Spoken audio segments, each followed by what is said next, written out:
Íntimamente con Grecia Vargas. Hola, bienvenidas y bienvenidos a Íntimamente. Yo soy Grecia Vargas y el día de hoy me acompaña Lore. Yo estoy muy contenta. Lore, muchas gracias por acompañarme. ¿Cómo estás? Muchas gracias. Bueno, primero, muchas gracias por la invitación. Segundo, qué padre conocerte, mucho gusto. Igualmente. Ya en persona. Tercero, pues aquí bien, tranqui, platicando. Pues qué bueno, me da mucho gusto que andes por acá tranqui, porque tenemos muchas cosas interesantes que compartir el día de hoy. Antes que nada, platícanos un poquito sobre ti, quién eres, a qué te dedicas. Pues la gente que me conoce es por el canal de YouTube que tengo. El canal es sobre trastornos disociativos. Más específicamente hablo del trastorno de identidad disociativo. Antes llamado personalidad múltiple, que fue lo que se me diagnosticó más o menos por ahí del 2018. Entonces, hablo como, no nada más de hecho hablo un poco desde la experiencia, pero hablo también sobre lo que llevo estudiando, que fue incluso desde antes del diagnóstico, entonces ya llevo estudiando bastante. Y pues es que no había ningún otro canal, ningún otro lugar donde se hablara pues a detalle, porque es un tema muy amplio, más amplio de lo que la gente cree. Entonces, pues, aparte, de todas maneras, además de eso, también en general el término de disociación no se conoce mucho, a pesar de que es universal, prácticamente. Claro, a ver, y entiendo que el TID, pues, obviamente viene de que hay un diagnóstico. Uh-huh. Y esto fue como que el interés para ti de compartir, porque pues no, aquí en español no había contenido sobre esto. Pero antes de eso, ¿cómo fue para ti este proceso de recibir un diagnóstico? ¿Cómo comienza todo? ¿Sientes que hay algo diferente? ¿Dices, oye, qué está pasando? ¿Cómo llegas a este diagnóstico? Porque sé que no es algo tan simple llegar a un diagnóstico de TID. Lo malo es que, o sea, como no mucha gente conoce el término, o sea, yo había llegado al psicólogo desde los 6 años. Pero a ver, un paréntesis antes de esto, porque si no, igual y nos vamos a confundir a las personas ¿qué es, no? ¿Qué es, no? Exactamente. Ajá. El trastorno de la identidad disociativo, que es muy popularmente conocido como trastorno de personalidad múltiple, porque antes se llamaba así, pero ahora vemos que no es correcto decirlo de esta manera. Es mejor no decirlo así porque da la apariencia de que es un trastorno de personalidad, pero no lo es. Y lo malo de llamarlo trastorno de personalidad es que luego lo buscas en la clasificación de trastornos de personalidad y no lo encuentras. Uh-huh. O sea, siempre estuvo bajo, o sea, el término de disociación. Entonces, lo que es, digamos, o sea, todas las personas disocian.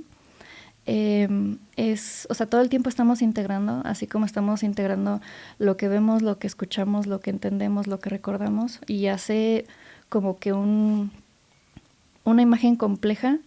Todo el tiempo estamos integrando y pues disociando o separando lo que no necesitamos en ese momento. Es normal disociar de vez en cuando, la gente puede sentir despersonalización, desrealización, pero digamos que el TID surgió porque de niños, los niños también disocian mucho, sobre todo. Es un mecanismo muy, además de universal, es primitivo. También los animales, los mamíferos también disocian, se puede encontrar, hay modelos animales de disociación. Y es un mecanismo primitivo que se puede considerar de defensa, análogo a la respuesta lucha-huida, o análogo a las más como tipo psicoanálisis de negación y racionalización, o sea, más psicológico. Uh-huh. Sí. El punto es que cuando uno es niño, si está en un ambiente muy hostil y sufre traumas, abusos, maltrato, negligencia, y no puede entenderlo, sobre todo viniendo de su cuidador, que se supone que es su fuente de cuidado y al mismo tiempo es la fuente que le está haciendo daño. Claro. Entonces el niño, digamos que el cuerpo del niño dice, esto no me hace sentido y es más seguro si mantengo esto separado de este lado, porque ninguna de las dos cosas las puedo manejar si saben de la otra. Entonces surge, o sea, si se sigue en ese camino y se van requiriendo más cosas porque el niño sigue creciendo y haciéndose una idea del mundo, si el ambiente, porque siempre son ambientes bien complejos, o sea, no es nada más así como que, el hecho de que le pegues al niño. Entonces, mucho de estos ambientes es también que el niño mantenga el secreto, que no entienda ni siquiera para él mismo, que no pueda ni siquiera él narrarlo, Ujú. Que no tenga palabras, que no se lo pueda contar a nadie, que no tenga otro apoyo social y sobre todo también que tenga habilidades o más bien como capacidades disociativas muy altas, que no toda la gente puede. Entonces son como muchos de esos factores. Y si el niño crece hasta llegarse a ser adulto, es difícil entre qué etapa, o sea, a qué edad se le puede diagnosticar TID. Lo mínimo que yo he visto son 12 años, 15, lo mínimo, 12, 15, y máximo hasta 60, 70 años. Entonces es común la disociación en niños, pero Sí. a veces nada más cuando son niños y ya después de grandes ya sucede, pero Pues es que de adultos, ocasionalmente. sí, de adultos tenemos, o sea, más mecanismos, ¿no? O sea, Ujú. si, o sea, un ejemplo difícil, si te golpea tu pareja, tienes, o sea, puedes disociarlo, ¿no? Y por eso muchas personas se quedan en relaciones abusivas. Porque luego incluso o sea, puedes tener un moretón, pero decir, es que, o sea, no lo ves, o sea, como que no lo identificas. Digamos que esa sería parte de la disociación. Pero también como adultos tenemos otros recursos. Digo, tenemos el lenguaje y eso es mucho. Hay que aclarar también, perdón, Ujú. ¿qué es como tal la disociación? Es o sea, literalmente significa desconexión. Ujú. Por ejemplo, hay muchos tipos de disociación. De hecho, es muy divertido, muy complejo, triste, pero la verdad muy divertido el debate de qué es. O sea, porque todavía no se ponen de acuerdo en qué es. Hay gente que dice, o sea, hay como mínimo 7 definiciones diferentes de disociación. Entonces, sobre todo si lo comparas con otros mecanismos y si lo comparas con otras cosas básicas de psicopatología, por ejemplo, diferencia entre disociación y psicosis. Entonces es muy divertido el debate porque, Claro. porque como que llegas a confundirlos entre los dos y también se Sí. llegan como que a ver parecidos, pero Es no son lo justo. mismo. Y de hecho hay una teoría bien interesante, me estoy saliendo mucho del tema, pero hay una teoría bien interesante que dice que la psicosis es una disociación muy extrema. Pero bueno, es una teoría, no lo sé. Ok, sí, sí, sí. O sea, pues es como... Es que justo yo lo he visto como terapeuta y Ujú. sí como que se confunde mucho. Sí, eso es muy triste, o sea, porque es más, o sea, por ejemplo, hay mucha gente que escucha voces y Ujú. usualmente se asocia a psicosis, pero la gran mayoría o no es nada, ningún trastorno mental, o sea, puede ser incluso una experiencia cultural o es un problema o sea, son muchas cosas, ¿no? Puede ser un problema en el oído, puede ser una epilepsia del lóbulo temporal, puede ser que perdiste a un ser querido, puede ser también la mayoría de la gente que sí tiene un trastorno mental, entre comillas, que escucha voces, es trauma. Es más trauma que psicosis. De hecho, las personas con esquizofrenia que escuchan voces, la mayoría fue por trauma. La psicosis fue detonada por trauma. Y a veces hay episodios psicóticos que son episodios únicos, ¿no? Sí, exacto. Y de repente las personas dices, es que me pasó esto, un episodio psicótico, me desconecté de la realidad, pero solo sucede esa vez. No, y yo Y tuve episodios, yo tuve brotes psicóticos, o sea, pero fue por estrés.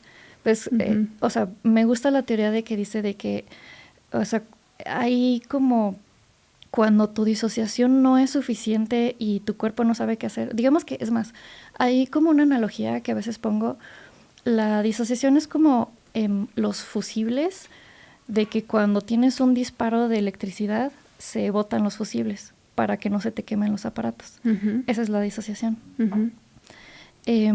Supongo que los brotes psicóticos es cuando ya se te quema un aparato, ¿no? Y te empieza a mal funcionar. Ok. Entonces la disociación es muy útil, es muy buena.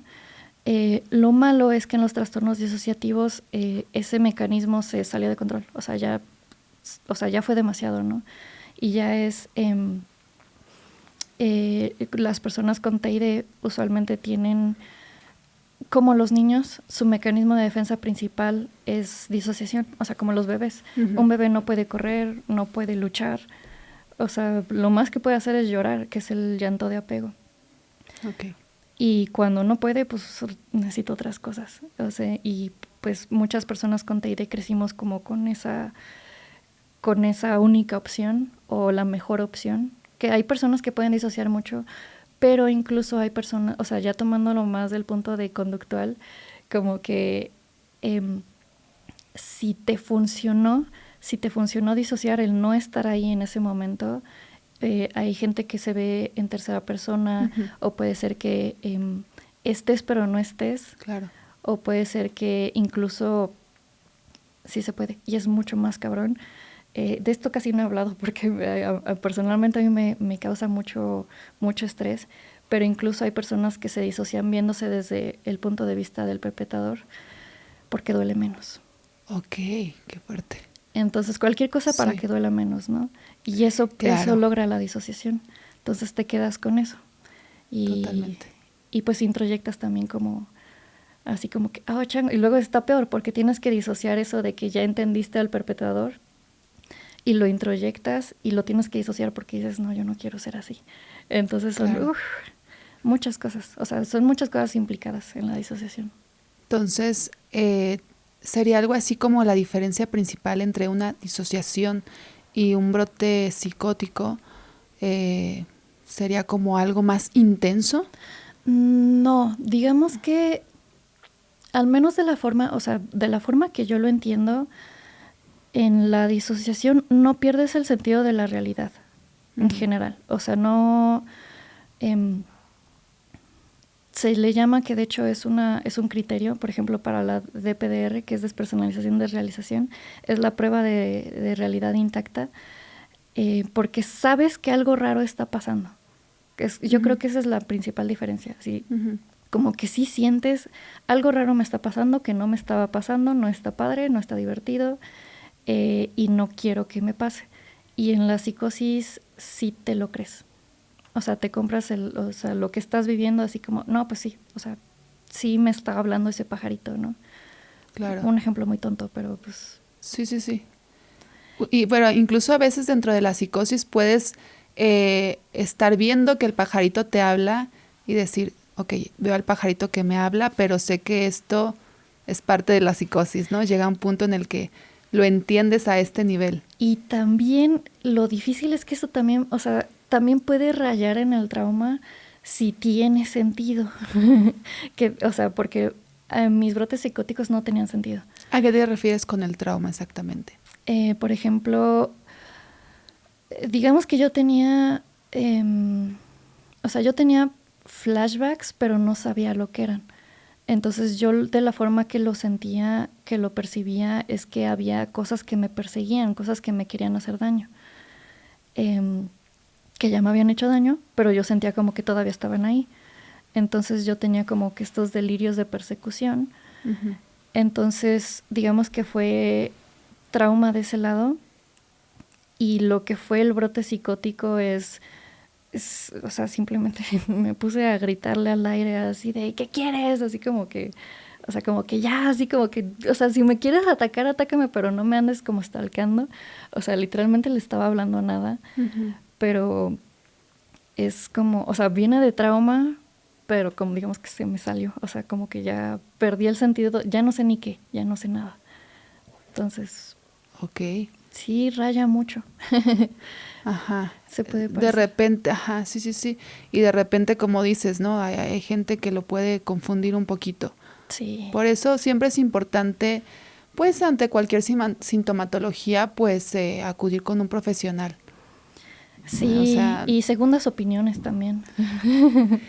Sí, pero ¿sabes qué? Sobre todo, que esa persona realmente cuente con los estudios y que tenga una formación como psicoterapeuta, como psiquiatra también, pero formación basada en evidencia científica. Me parece muy importante esta parte. O sea, yo pensé que, o sea, porque yo en ese momento, en esa etapa de brotes psicóticos, yo sí iba a terapia, iba al psiquiatra. Ok, justo por eso empezaste a ir a terapia, por los brotes psicóticos. Sí, Okay. Como a los 11 años, 11, 12 más o menos. Ok. Y pues, o sea, no identificaron bien qué era. O sea, sí hubo, o sea, la mamá me enseñó así como de que me preguntaron que cuál era mi trauma, ¿no?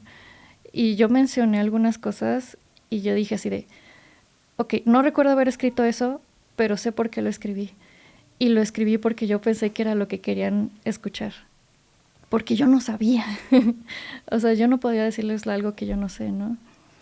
Y como que se fueron más con su idea y hay muchos profesionales que no saben y no saben tratarlo. Y lo que más, o sea, una de las principales razones por las que empecé el canal, además de conectar con otras personas, es porque quiero hablar del tema porque los profesionales tienen miedo y no sé por qué.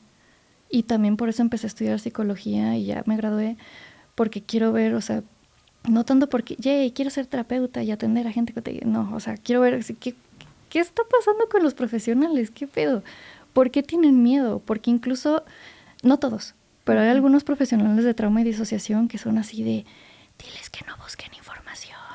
Y así de, güey, información les falta a ustedes. O sea, ¿por qué? O sea, Sí. yo me tardé, ¿cuántos? Como 18, 19, 20 años en que supieran que tenía TID. Y no fue sino hasta que yo dije, ¿qué onda? Trauma complejo. ¿Por qué fue tan importante para ti conocer que tienes TID? Fue raro porque fueron como muchos darme cuenta. O sea, yo empecé a hablar con mis alters, por cierto, a los 12 años justamente. Igual aclarar un poquito para los que... Alters, mal llamadas personalidades, no son personalidades porque es como, es un término anticuado. Hay gente que le dice así, entonces X.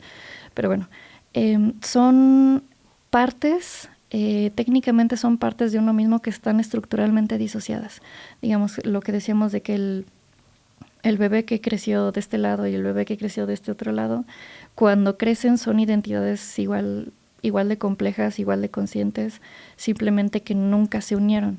Uh-huh. Entonces, yo no tenía mucho conocimiento. De hecho, yo anfitriona, yo empecé a tener conciencia más o menos como a esa edad, 10, 11 años. Pero cuando ibas a terapia te decían que era psicosis. Ya está. Pues primero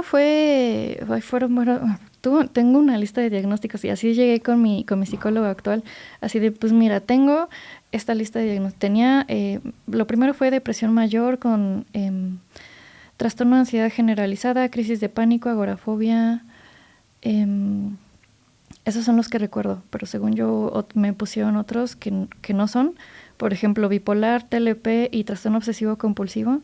El trastorno obsesivo compulsivo, por ejemplo, lo de los pensamientos intrusivos, uh-huh, se parece, pero no, es trauma. Son las voces, los pensamientos intrusivos, es trauma y aparte también es lo que en TID ya le llamamos influencia pasiva, que son mis alters diciéndome cosas. Pueden ser cosas amables o pueden ser cosas muy agresivas también. Y yo empecé a hablar con ellos como a los 12. Okay.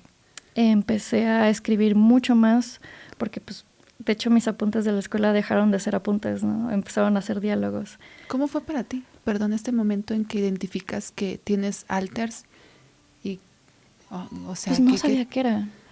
¿Te dabas cuenta de que? Es que, o sea, en el momento, es que como que, o sea, fueron varios darme cuenta porque yo no sabía qué eran. O sea, por ejemplo, en mi libreta, pues, el primer contacto fue con Ante, que es mi protector principal. Él escribía, porque pues yo estaba sufriendo en la escuela, no todo el tiempo, y le llamamos la época oscura porque había muchos blackouts. Entonces veía que más o menos similar a mi letra decía, no, pues, ¿qué tienes? Y yo así, no, pues empecé a escribir y así empezamos así un diálogo, ¿no? Y también había mi persecutora, que es persecutora protectora, que es mi alter, digamos que agresiva, que me hacía daño. Alexia. Pues ella también, Alexia, ella también pues se soltaba a decirme cosas, pues yo no sabía qué era. Yo pensé que estaba hablando conmigo, ¿no? Uh-huh. Y de hecho antes sí me dijo, no, así de, no, pues soy una parte de ti que te quiere, nada más. Y Alexia así de, no, pues tú vas y chingas a tu madre. Okay. O sea, ella no quería hablar, ¿no? Pero se sentía como que excluida. Uh-huh. Y luego, o sea, yo dándome cuenta de lo que son, me di cuenta, ok, tengo cierto recuerdo de haber hablado y visto cosas desde antes, pero en ese antes yo no estaba. Y fue lo que yo tomé de Alexia, que son recuerdos como de los 8 para abajo, y algunas cosas que también me empezaron a llegar de Scarlett. El primer switch que recuerdo fue de los 6 años, que fue así un completo blackout y muy feo, porque me encontré a mí misma, no era yo misma, al parecer creo que era Scarlett, pero lo recuerdo como si fuera yo, haciendo algo que yo no quería. Y luego ya fue un desmadre, y luego los adultos me preguntaron, no, pues, ¿qué te pasó? Yo así de, ¿qué quieres que te diga, güey? Tengo 6 años. Claro que no entiendes eso. Literalmente sí pensé, güey, tú eres el adulto, tú dime. Claro. Entonces, pues, después de eso, ya creciendo en la adolescencia, pues yo seguí hablando con ellos, y mi familia sí sabía. O sea, mi familia sabía que tenía unas personitas y que tenía como si fuera mi Pepe Grillo, y no, pues que pregúntale y así. ¿Qué hacía tu familia cuando sucedía esto? Estas personitas, pues, entre comillas, personitas. Pues somos una familia muy lastimada, entonces todos teníamos nuestros pedos. Ok. Todos teníamos, o sea, todos estábamos, en esa época también todos, bueno, es parte del ambiente complejo, ¿no? O sea, todos estábamos mal, todos íbamos a terapia, todos tomábamos un montón de pastillas, todos estábamos bien medicados, todos nos peleábamos feo, autolesiones de todos, de que si uno se golpea, de que si, entonces fue pues, o sea, como que aquí no hay un algo de que yo estoy bien y la familia, más bien yo estoy mal y la familia está bien, yay, vamos a cuidar a Lore. No, todos estábamos hechos de un desmadre. Claro. Entonces, básicamente también, yo creo que también por eso fue el TID, Claro. porque yo necesitaba estar bien. Ahí llegó tu protector, que es Andrew. Antef. Antef. Lo saqué, ahí yo le puse el nombre, porque en ese momento yo estaba leyendo mucho de mitología egipcia y él no tenía nombre, o sea, yo sabía que era hombre, pero no tenía nombre. Y yo le ponía cualquier nombre, ¿no? Así, si veía un personaje que me gustaba, mira, te llamo de esta forma. Y ya hasta después decidí ponerle el nombre de, bueno, vamos a buscarte un nombre. Y ya le puse el nombre de un faraón egipcio. Y, como en ese entonces yo no sabía lo que era el TID. No tenía ni idea. Claro. Yo solo sabía cómo funcionaba y estaba yo tratando de manejarme sin tener yo idea de nada. Más o menos de psicología, porque pues llevaba mucho tiempo en terapia. Eras muy pequeña para asimilar esta situación. Sí, y no había nadie que me dijera qué estaba pasando. Claro, pero al mismo tiempo, pues sí, me hace todo el sentido que si estás en un ambiente sumamente hostil, pues de repente llega este alter que es tu protector, pues claramente es algo que te ayuda de momento. Y después que se van desarrollando los demás alters,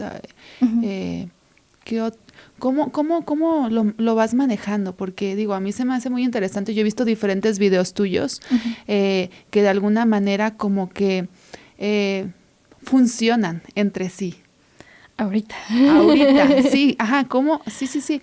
Pero en ese momento tú estabas yendo a terapia, estabas descubriendo los alters, estabas descubriendo que estaban pasando cosas y ¿cómo es este transcurso para llegar hasta este punto de manejarlo de manera pues tan funcional?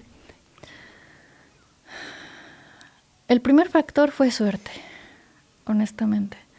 O sea, tuve, la verdad, muchos privilegios hasta eso, porque, digo, ya iba a terapia, ¿no? O sea, no me funcionó, me lastimó mucho, pero me dieron herramientas. Entonces, o sea, me doparon. Yo no tuve adolescencia, o sea, yo estaba completamente sedada.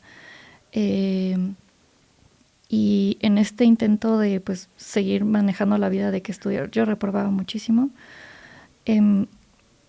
Como que intenté, o sea, yo no quería hacer nada, o sea, yo literalmente no quería vivir, porque no podía, no sabía cómo. La gente lo hacía ver muy fácil, pero yo no sabía cómo. Yo como que de pronto perdí el sentido de qué se supone que tengo que hacer todos los días. Y luego Alexia haciéndome daño, ¿no? Y luego Antef peleándose con Alexia porque me hace daño. Y luego peleándose conmigo porque yo no me quiero levantar de la cama así, no quiero nada, no quiero ver a nadie, no quiero hablar con nadie. Entonces, digamos, de la forma que yo puedo decirlo, de cómo la gente se lo puede imaginar, imagínate que un día apareces en una casa oscura, no puedes salir, no puedes ver nada y de pronto te vas encontrando una persona y luego otra persona que igual está igual de perdida que tú, no sabe nada. Uh-huh. Y pues al principio se van a pelear, güey, tengo hambre, güey, yo no, ¿qué estás haciendo? Güey, no hagas eso, güey, me pegaste.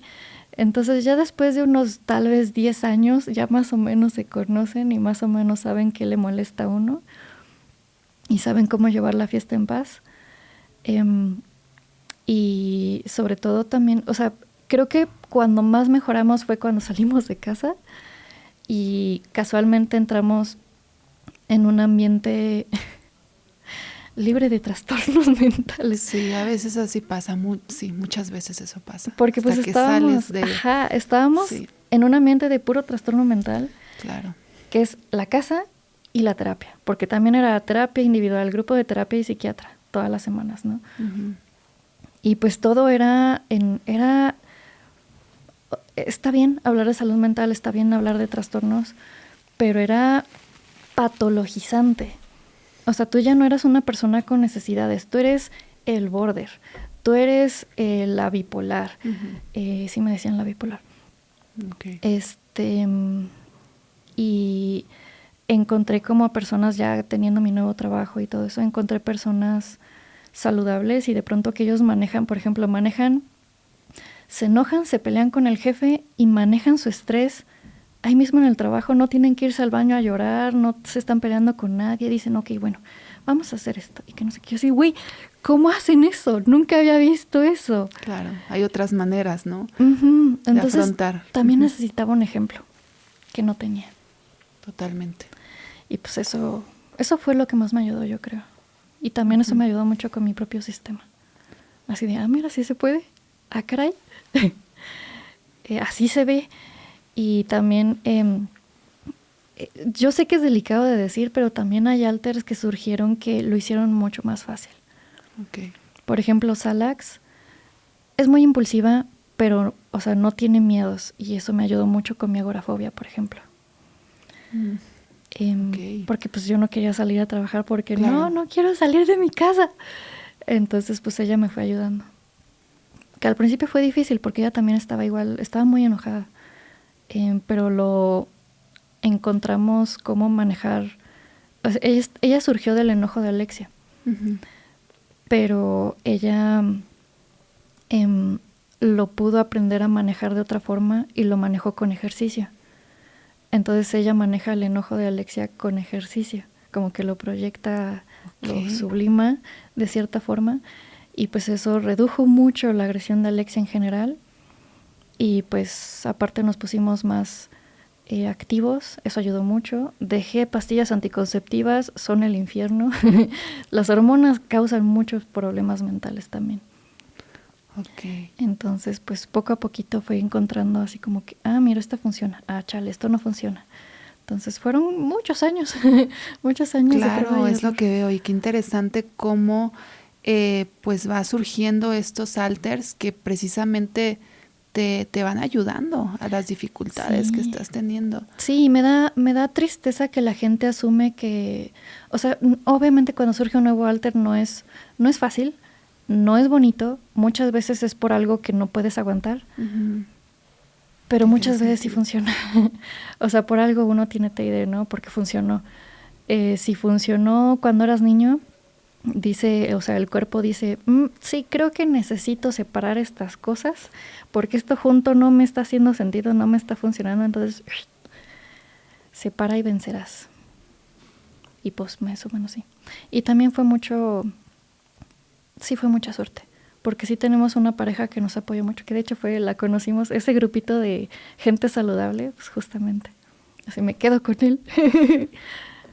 Yo creo que por esto es tan importante siempre validar todo aquello que vamos experimentando, y es algo que yo siempre digo en redes, porque pues de entrada cualquier cosa que vamos sintiendo es válido, pero además muchas veces es algo que pues nos nos funciona. Y como lo que te decía es de que lo que sucede es lo único que podíamos hacer con lo que teníamos. Ujú. O sea, de repente dices, es que ¿por qué reaccioné de esta manera? Bueno, pues es que era todo lo que pudiste hacer con lo que tenías en ese momento, ¿no? Y entonces, en tu caso, que nos platicabas, pues que llegan los alters, pues justamente ante situaciones hostiles, es algo que a ti te estaba funcionando, ¿no? Y yo siempre invito a que validen esas experiencias, las vivan, siempre y cuando obviamente no se hagan daño, no te hagas daño ni a ti ni a los demás. Eso sí es como una regla de oro, pero sí permitirte pues vivirla, ¿no? Y por otro lado, retomando esto que me estabas contando, ¿en qué momento llega pues tu pareja a tu vida? ¿Cómo fue para ti este proceso? Fue como un cambiar de mundo. El cambio de mundo fue de este lugar patologizante, patológico, que le echaban ganas, decían sí, salud mental, sí, pastillas, terapia, psiquiatra, pero no tenía un ejemplo de cómo se supone que voy a funcionar, ¿no? Si todos estamos mal. Entonces, pues, en este nuevo trabajo encontré también así mis amigos de toda la vida. O sea, ya había terminado la carrera, me costó trabajo. La primera carrera de animación fue animación digital. Uh-huh. Me metí a hacer el primer trabajo de juegos que encontré. Y bien padre porque un mes antes entró el que ahora es mi mejor amigo y una semana después entró el que ahora es mi novio a ese trabajo. Y pues, aunque sí también me costó mucho trabajo agorafobia, sociofobia, que de pronto con mucho estrés sí de pronto no funcionó y no quería, o sea, como que no volver a mucho estrés, que fue lo que me pasó antes del diagnóstico, sí me produce como cosas como crisis medio como de ausencia, entonces así como que empiezo a colapsar. Entonces, pues poco a poco fue un permitirme como conocer más gente, porque también en ese entonces estaba tratando de, pues aparte tenía otro novio en ese momento, pero muy tóxico, yo no sabía en ese momento. Uh-huh. Uno no sabe cuando está en una situación tóxica hasta que te sales.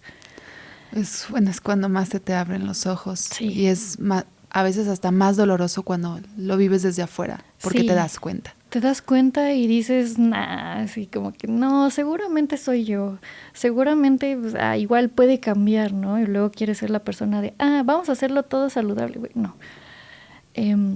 Entonces también fui quitándome esas ganas de convertir un lugar hostil, un lugar patologizante en un lugar mejor. Dije, no puedo.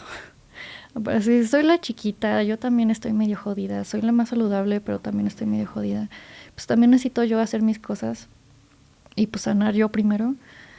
Y sin querer queriendo, pues encontré gente que me enseñó más o menos cómo se funciona bien.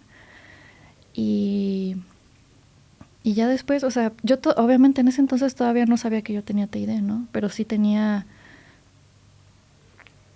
idea de que yo no estaba bien, pero no sabía por qué. O sea, porque yo ya no creía que tuviera trastorno bipolar en ese entonces. De hecho, dejé de tomar pastillas por un momento y luego retomé, pero con puro antidepresivo. Y todavía ando con antidepresivo. Y luego, o sea, novio sabía que yo tenía problemas y que requería terapia y todo eso. Y fue pues... Fueron muchos darme cuenta hasta que llego a un trabajo muy explotador, pero explotador as fuck, y que de hecho ya los han quemado varias veces en redes. Okay. Y pues, o sea, un trabajo de videojuegos que sí le aprendí mucho. Lo malo es que, más o menos como la terapia, ¿no? Ok, tuve muchas herramientas, aprendí, pero mataron mi alma. O sea, cambio de demasiado, ¿no? Y fue en ese trabajo donde, porque aparte me mudé a otra ciudad sola, ahí sí no conocía a nadie. Y era un trabajo muy competitivo. Yo no soy muy buena, soy muy perseverante, pero no soy muy buena en nada de lo que hago, creo yo. Y empecé como, o sea, también tuvo mucho que ver el aislamiento. Y también eran una oficina gigante con 100 personas, escritorios juntitos, o sea, era una maquiladora de 3D básicamente. 3D, animación y así. Uh-huh. Y pagaban muy poco y estaba yo tratando como que, o sea, yo rentaba solita y pues todo el tiempo o estaba trabajando en eso o en freelance porque no me alcanzaba. Uh-huh. Y entre otras cosas que pasaron, pues empecé como yo a tener como de nuevo mis crisis de la adolescencia, de pronto no sabía qué onda, de pronto pasaban 20 minutos, no podía mover, así que el mouse dejaba de moverse y yo así de... Okay. Que de hecho me acuerdo, no tiene nada que ver, pero me dio risa. Teníamos, mis hermanos y yo teníamos, nos burlábamos de superpoderes estúpidos y lo decíamos de risa, pero sí lo decíamos en serio. Así, uh-huh. ¿Te imaginas un superpoder? En experiencia propia lo decíamos, uh-huh. De que cada vez que te da miedo te vuelves más lento. Okay. Es justo eso. Okay. Y así hasta que te detienes. Creo que yo lo tengo. Sí. Es un superpoder. Eso me pasa muy seguido. Eso pasa. Ajá. Sí. Pero pues eso hacía que yo empeorara en el trabajo, la cagué muchas veces, me regañaban y pues horrible. Entonces empecé a tener como más crisis, empecé de nuevo a desbalancearme con mis halters. Por ejemplo, desde ese entonces, porque aparte, o sea, empezó a surgir Salax y estaba bien con el ejercicio, pero con tanto estrés no podía hacer tanto ejercicio. Entonces empezó a surgir lo que creemos, todavía no estoy muy segura, pero parece muchísimo, pero digo que es síndrome de piernas inquietas. Algo había escuchado en uno de tus videos sobre eso. Sí. Y a partir de entonces fue mucho más difícil quedarme sentada en el trabajo. Pero este síndrome de piernas inquietas solo te sucede con uno de los halters. En ese entonces solo sucedía con Salax. Ajá. Con Salax, si está al frente o si está muy cerca. O sea, igual que influencia pasiva de que un halter dice, oye, tengo ganas de un brownie, tú no tienes ganas, pero hay unas ganas ahí que están ahí.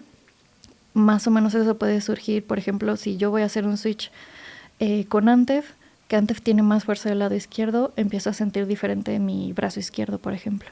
Ok, corrígeme si me equivoco. Cada uno de los halters tengo entendido que tiene pues características bien específicas. Incluso puede suceder que en algunos tenga ciertas alergias, sí, o de repente enfermedades incluso. ¿Cómo? O ahí me equivoco. Tú no corrígeme. No siempre, pero se puede. Y es somático. La gente dice, entonces todo es mental. No, no es mental. En realidad es corporal. La disociación es fisiológica. Se puede sentir psicológicamente, pero siempre es fisiológica. Entonces, no es... Estoy tratando de... Todavía no, necesito estudiar más de la parte de inmunología, pero hay los síntomas conversivos, somatomorfos conversivos. De hecho, estaban antes junto a los trastornos disociativos, eran lo mismo. Ok. En ese entonces se le llamaba histeria. En la histeria, básicamente, 300, 200 síntomas, la mayoría eran experiencias somáticas. Dejó de sentir las piernas, no puede caminar, dejó de ver, tiene parálisis de este lado. Sí, pasa mucho la parálisis. Todo eso es trauma, le llamaban histeria. De hecho, todavía hay gente que no debería, pero hay gente que, por ejemplo, desmayos porque te espantaste, viste sangre o te contaron algo horrible, te desmayas. Desmayo histérico. Ok. Entonces, parte de eso es como por algo emocional muy fuerte, pues lo que llamamos como somatizar, ¿no? Claro, claro. Entonces, hay reacciones que pueden simular hasta anafilaxis. No es exactamente lo mismo, más o menos como las convulsiones, ¿qué me pasó? Convulsiones psicógenas, parecen epilepsia, pero ya si lo ves en el electroencefalograma, no es epilepsia, pero parece. Entonces es como epileptiforme, pero medio no. Entonces, de hecho sí, me hicieron el electroencefalograma y dijeron, está mal, hay algo raro aquí, no sabemos qué es. Que también hay un tipo de epilepsia que te puede afectar justamente, te puede provocar episodios psicóticos. Sí, hay muchos tipos de epilepsia, hay como más de 60. Pero lo que es, eso es orgánico, ¿no? Uh-huh. Lo que es psicógeno simula un poco lo que es orgánico, pero es diferente. Uh-huh. Por ejemplo, la anafilaxis no es exactamente igual, pero simula. Eso se ha visto, por ejemplo, creo que hay un caso de una persona llega por piquete de abeja, ¿no? Llega al hospital por anafilaxis. Uh-huh. y de pronto, ya le dan medicamento y dices, se le va a quitar como en unos minutos. Y luego regresan y ya no tiene nada y ni siquiera sabe qué está haciendo en el hospital. Y es que había cambiado de alter. Ok.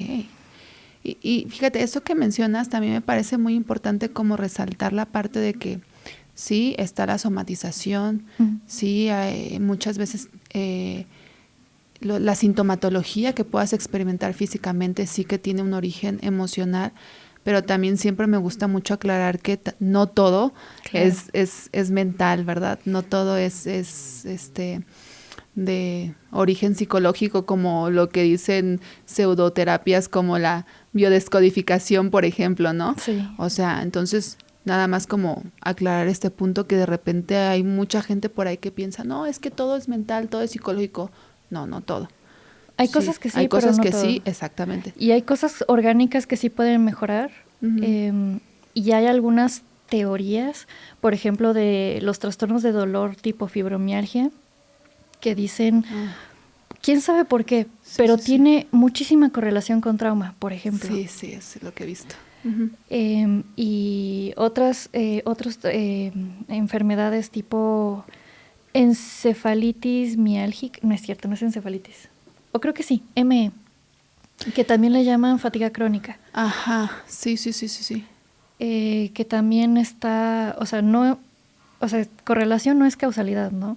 Pero sí dicen, hay mucha correlación en trauma aquí. Uh-huh. Entonces, no te lo puedes quitar sanando un trauma, pero puede ayudar, Pero ¿no? puede ayudar. De que puede ayudar, por supuesto que puede ayudar. Sí, estos tienen que ir de la mano con apoyo terapéutico también. Sí, esas mucho. Enfermedades. Yo creo que eso falta mucho. Incluso no sé tú qué piensas de lo que están haciendo con la nueva reforma de salud mental, de que quieren bajar de nivel los hospitales psiquiátricos, volver los hospitales generales. No sé si te has enterado. No. Creo que lo tienen desde el año pasado, un plan que tienen. Okay. Algunas cosas estoy de acuerdo y en otras es como, estás como... Ya un hospital general. Es raro, en parte estoy de acuerdo en que se tiene que hacer un enfoque más comunitario e incluir servicios psicológicos, terapéuticos, psiquiátricos en todos. Estoy de acuerdo. Sí. Pero de la forma en la que lo están postulando es que, por ejemplo, ya no va a haber hospitalizaciones psiquiátricas involuntarias. Estoy parcialmente de acuerdo. Es que yo también, es que creo que depende de cada situación en particular. Sí, en general estoy de acuerdo, pero es como se me hace muy absurdo porque es ¿me quieres llevar del modelo médico al social? Nada más enfocándote en el modelo médico. Ok, ya. Lo único que me estás haciendo es me estás cambiando los doctores del lugar. Y luego la violencia, la violencia, la pobreza y todo eso, pues todo eso es lo que está afectando. No es como, que este hospital funcione desde no, güey, ese no es el problema. El problema es, tenemos muchos problemas en México. La pobreza, la violencia, la inseguridad, la desigualdad. Uh-huh. Todo eso es lo que está causando los problemas mentales, no los hospitales. Sí, ya es un problema social. Pues social, sí. Sistémico, ya, hasta cultural. Sí, muy cultural. Híjole, sí, todo México esto. México mágico, exactamente. Oye, y retomando un poquito otro tema que también me parece muy importante aclarar, porque hay mucha confusión. ¿Cómo es realmente una disociación, por ejemplo? Porque, a ver, tenemos muchas cosas que vemos en la tele que desinforman. Por ejemplo, se hizo muy famoso esto de Fragmentado, ¿no? La película. Y entonces, realmente tiene que ver con esto, o nada que ver, que yo ya vi tu video sobre esta película hablando un poquito sobre esto, pero me gustaría que nos comentaras. Lo malo de eso es que es una experiencia muy interna que no la notas. Entonces, a la hora de contar una historia en pantalla, incluso yo lo he hecho de que pongo lucecitas, pongo texto, pero en la vida real no ves texto, no ves luces, ¿no? En la vida real nada más como que la persona se acomoda, toma agüita y dice, ¿sabes qué? Me voy al baño. Así se ve en la vida real. O sea, en la vida real no lo notarías. Si no te lo dicen, no lo notas. Más o menos como si tú recién conoces a una persona y... O sea, tú no puedes identificar si una nueva persona que acabas de conocer, si está enojada, si ese día algo pasó, Exacto. Hasta que ya la empiezas a conocer y dices, algo tienes, se está sintiendo mal. Uh-huh. Entonces, mucha gente dice así, no, pues ¿qué película recomiendas para entenderlo? Ninguna. Me encanta. Ninguna. O sea, si te quieres yo les recomiendo su canal mejor. Eso y libros. Claro. Es que lo diferente, es muy diferente ver una película que leer la experiencia de una persona que te lo cuenta o escucharla, porque, repito, es algo muy interno que no se ve. Uh-huh. Entonces por ejemplo, hay un libro que me gustó mucho, un poco difícil de leer, pero me gustó mucho, que se llama Carolyn Spring, que dice, traducido, se llama La recuperación es mi mejor venganza. Recovery is my best revenge. Okay. Uh-huh. Para mí es de las mejores ensayistas que tienen TID. Okay. Y sí te narra bien la experiencia interna. El título está chido. Está bueno. Entonces, o sea, básicamente la disociación pueden ser muchas cosas. Puede ser que empiezas a sentir como... me choca, porque siempre que lo explico me pasa. La despersonalización, sientes como que no sabes de dónde sale tu voz, que me está pasando, porque pues lo detono así, como que intento... Es fácil detonarlo cuando ya te ha pasado y dices, ¿cómo se siente? Hasta que lo empiezas a sentir.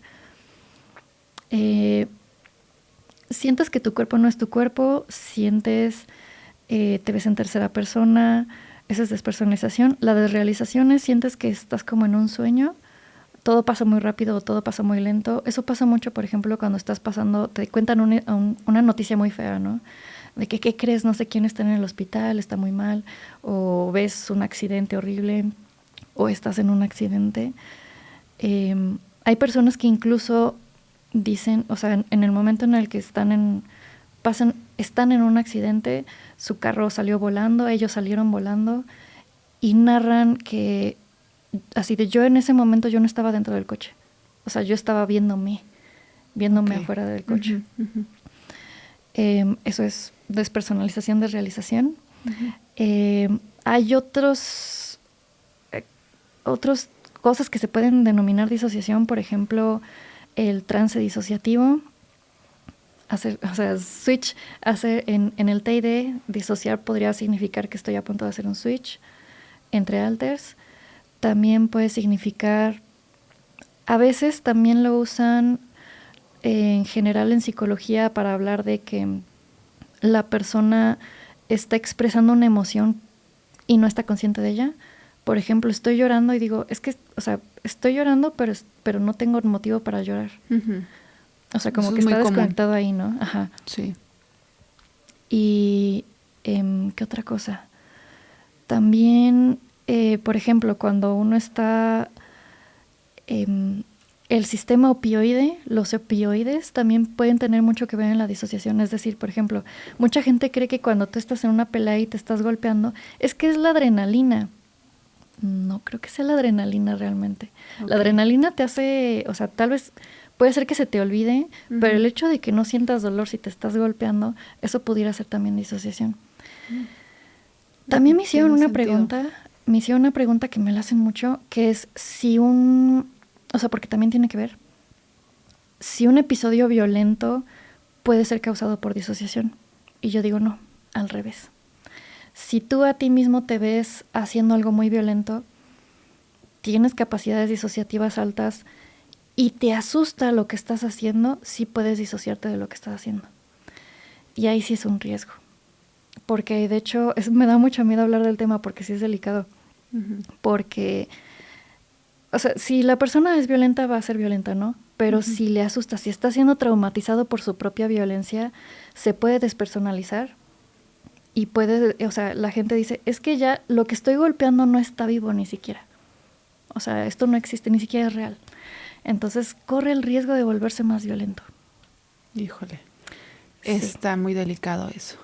sí, Y son muchas cosas. sí, ¿y identificas algunas circunstancias o eventos que tal vez propician o detonan que se active un alter? Sí, ir al doctor es uno, Ok. a cualquier doctor. Por ejemplo, ahorita que estamos estudiando para a ver si nos metemos a una maestría en neuropsicología. Por ejemplo, mi trigger, yo no puedo ver cosas de medicina. O sea, mis padres son médicos y vi muchas cosas de medicina, no, así como que no. O sea, yo tengo así como, lo que está dentro del cuerpo no lo tengo que ver. O sea, Ujú. como que yo digo, eso tiene que estar dentro del cuerpo. Si está fuera del cuerpo, algo está mal. Sí, a mí tampoco me Entonces, gusta. entonces no me gusta, no me Ujú. gusta ver violencia, no me gusta ver, entonces eso es como o sea, eso me saca a mí y el que llegue depende de qué más estaba pasando. Usualmente cuando yo en general estoy como que, ay, me voy, así como que agárrenme que me voy. Usualmente Antef está tratando de estar consciente todo el tiempo en caso de que me pase para él ser el primero en tomar el lugar. Así de, ok, pasó algo, ok, yo tomo el lugar. Últimamente Nova, que es la más nueva, ella también puede, pero no Nova es la quinta, ¿no? la novena. Ay, hombre, me quedé muy atrás. Nova de 9. Bueno, no es de 9, es de nueva, pero Nova, la más nueva, es la novena, curiosamente. Ah, ok, ok. Ajá. Salax muy de vez en cuando. A Salax le gusta, por ejemplo, si yo quisiera traer a Salax, por ejemplo, le pongo, o sea, su música que es power metal. O sea, le encanta el power metal. Ok. Sobre todo si se escucha mucho la batería, le gusta la batería. Em, Alexia, cosas más densas, cosas que yo no puedo manejar. Ujú. O sea, porque ella todavía tiene mucho enojo. Entonces, si ni yo, ni Nova, ni Salax, ni Antef podemos manejar el enojo, dijo, de aquí soy.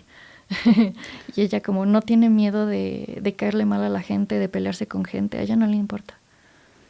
Y justo yo veo que tú eres una persona sumamente tierna, sumamente dulce, Ujú.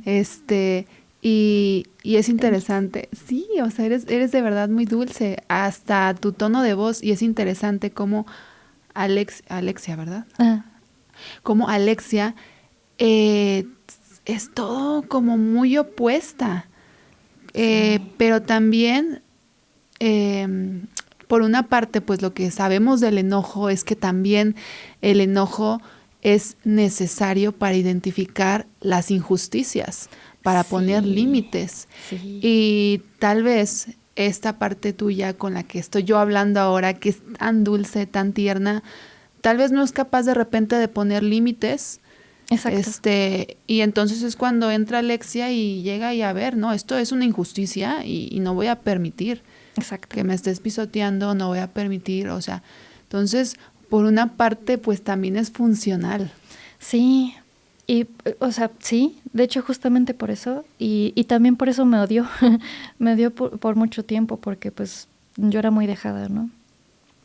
Y yo no identificaba, y ella sí, aunque bueno, ella también fue muy paranoica, pero también ella decía, cada vez que yo decía que sí, ella decía que no. Entonces, o sea, muy útil sí ha sido, pero también ha sido muy doloroso. O sea, sí ha sido muy, muy difícil congeniar con ella. Creo que ha sido de lo más difícil, porque es como... Es tratar de ayudar a alguien que no quiere ser ayudado. O sea, sí, es casi como tratar de ayudar. Tienes un animalito, o sea, un perrito tiene la pata rota, pero es un pinche perrote que sí te puede así arrancar un brazo de una mordida. Es así de, güey, no mames, me quiero acercar, pero no me quiero acercar. Así como, te quiero ayudar. Entonces sí ha sido difícil. Y por ejemplo, en el caso de Alexia, tal vez llega justo cuando hay situaciones así, situaciones injustas, ¿puede ser? ¿O no ¿Sí? necesariamente? No necesariamente. Una vez sí me ayudó, fui muy feliz. Una vez, bien me ensayó, porque yo me estaba peleando con una maestra, yo di clases una vez, y me estaba peleando con la titular, más bien la directora, y me estaba regañando por tonterías, y yo decía, güey, ¿cómo? O sea, pero yo soy muy llorona, y yo estaba a punto de llorar, y así decía, no mames, ¿cómo vas a llorar? Así, qué oso. Y yo decía así como que help. Y antes no me estaba respondiendo, y así, no mames, help, ¿por qué demonios no estás? Era muy noche. Y luego Alexia así de quítate. Y ya así como que ya me quité. Y Alexia así bien tranquila, bien relajada, así de, sígueme diciendo así, ay, perdón, me voy a reír en tu cara, así de, jaja. Ah, sí, bueno, ¿ya me voy? Ok, ya. Y se fue así, qué feo, así tan fácil. Y así, yo pensé que le iba a decir algo feo y así de, me río en su cara, jaja, bueno, sale, bye. Okay. Si no regreso. Así, wow, y fui muy feliz. Sí vi eso, fue bien padre. ¿Te ayudó? Me ayudó, fui bien padre. Y así, fue muy bonito. Ok. Oye, pues qué interesante cómo has aprendido a manejar todas estas situaciones. ¿Es posible que sucedan, por ejemplo, en el día a día o llega de vez en cuando el alter? Depende. Por ejemplo, estamos tú y yo platicando ahora. Ahora estoy yo hablando con Lore, creo. O sí. tal vez no todo el tiempo. Sí, con Nova es un poco raro. Nova a veces cree que soy yo hasta que yo estoy atrás y digo, no, güey, yo estoy acá. Pero... no, sí, o sea, pero depende también de qué tan cansada estoy. También necesito mucho sueño, necesito dormir mucho. Y necesito como, o sea, como que son más bien como lo que tenemos que hacer es como prevención y manejo de energía, porque si estamos muy cansados, muy desvelados, nos duele la cabeza, nos duele, tenemos por ejemplo un episodio de piernas inquietas que ahorita no tengo, o estamos muy abrumados o algo pasa, entonces tenemos como que, ¿sabes? Más o menos como tipo, bueno, sí, o sea, trauma complejo en el sentido, y fobia, por ejemplo, en el sentido de que manejas tu vida tratando de evitar como los bachecitos, pero si no los puede evitar, puede suceder un switch. Yo prefiero no hacer switch a propósito, primero porque se siente feo, Uh-huh. y segundo porque estamos más como llevándola más natural, así de que si sucede algo, que suceda, no lo vamos a forzar, pero también hay que tener cuidado de, por ejemplo, que no salgan las pequeñas, sobre todo en público, porque si hemos, o sea, nos ha fallado y han salido las pequeñas y sí ha sido muy traumatizante, incluso para novio. O sea, no nada más nosotros, ¿no? También la gente se saca mucho de pedo. Y sí está feo. Sobre todo si la gente nos quiere y ve a Scarlett llorar como llora Scarlett, que es, o sea, literal tipo grito. Sí dicen, güey, ¿qué pedo? ¿Así qué hago? ¿Qué le está pasando? Entonces se siente feo. Oye, y por ejemplo, ay, es que desafortunadamente el tiempo se nos pasó volando. Ya se nos está acabando el tiempo desafortunadamente, pero me gustaría mucho resaltar esta parte que comentabas de la importancia que tuvo el cambiar de ambiente para ti, cómo te ayudó emocionalmente, cómo te ayudó de repente, pues un ambiente más hostil, y saliste de este ambiente y comentas la parte de hiciste otras amistades, que tú pues como un poquito más sanas, se podría decir, las amistades. Entonces, tu pareja también, como que creo que este es un elemento, más bien estoy segura que este es un elemento clave, que en la medida de lo posible, pues yo invito a las personas a que también pues busquen modificar el ambiente en la medida de las posibilidades siempre, ¿no? De repente hay grupos de amistades que pues sabes que te están llevando a otros lugares donde no quieres estar, entonces pues sí es algo que uno tiene que trabajar de manera consciente. Y pues también me gustaría mucho pues preguntarte ¿qué te gustaría decirles a las personas que te escuchan ahora, a las personas que de repente tal vez pudieron sentirse identificadas con algunas cosas que compartiste? ¿Qué les dirías? Primero lean mucho. O sea, sí, o sea, hay mucha información en internet, pero la mejor forma de identificar qué información es la correcta, pues es con experiencia, es sabiendo, por ejemplo, que, o sea, incluso identificando al autor, o sea, siempre poniéndole cara y fecha a todo lo que ven en internet, y también a esa cara ponerle el contexto, o sea, porque creo que es muy importante que la gente se eduque a sí misma. Muchos profesionales dicen, no busques información en internet. No, sí busquen información en internet, no se compren todo de inmediato, ese es el problema. No se queden con la primera fuente. No hemos hablado del autodiagnóstico, que es un tema bien complejo. Híjole, sí, se nos fue el tiempo volando. Pero no se autodiagnostiquen, definitivamente. De preferencia no, pero tampoco es como que esperen nada más a que el profesional les diga todo, porque muchos no saben. Entonces sí se vale educarse uno mismo, pero hay que educarse mucho. Solo vale cuando lo haces mucho, y eso también es un maldito privilegio, porque no toda la gente tiene tanto tiempo. Entonces, pues a ver, por eso le echo muchas ganas, para por lo menos darles referencias así de, miren, esto lo leí de aquí, pero como muchas veces digo, lean, duden de lo que lean y sigan leyendo. Yo entiendo que has tenido experiencias desafortunadas con profesionales de la salud. Sí.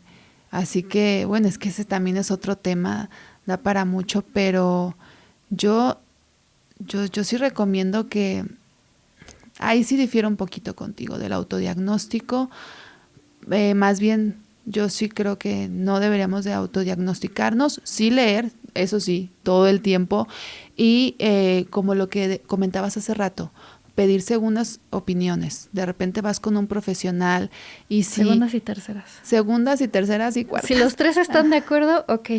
Exacto. O sea, de repente si no te sientes totalmente cómodo con cambiarlo. Sí. Dices, algo no me termina de cerrar, como que no sé, no me siento cómoda. Bueno, pues entonces, ve con alguien más. Sí. Pero sí, yo evitaría el autodiagnóstico, que de repente se pueda prestar a que ya